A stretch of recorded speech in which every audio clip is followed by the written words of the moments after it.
going to learn about PEMDAS math, okay? So the P stands for parentheses, and the E stands for an exponent, and the M stands for multiplication, and the D stands for dividing.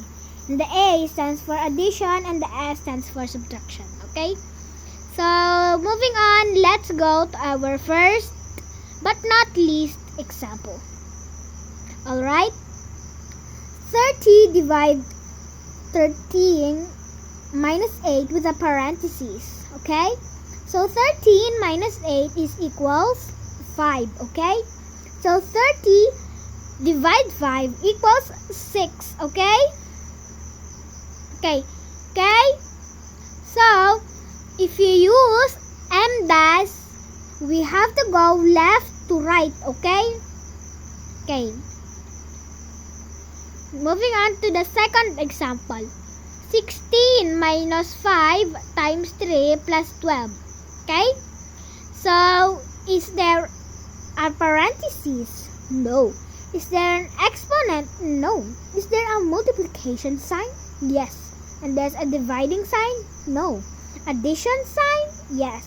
A subtraction sign? And a yes. Okay. So, we only have multiplication, minus, and plus sign, okay? So, 5 times 3 equals 15, okay? Okay. 16 minus 15 is equals 1, okay? 1 plus 12 equals 13. Now, 49 minus 14 is equals 35. 35 minus 12 equals 360, okay? Now, I have a next assignment for you guys. Okay? So, 18 divides 6 plus 3 times 15. Comment in the comment section for what you think the answer is. Until next time, bye! Don't forget to follow my channel and like our videos. Then, share this to a friend of yours. Bye!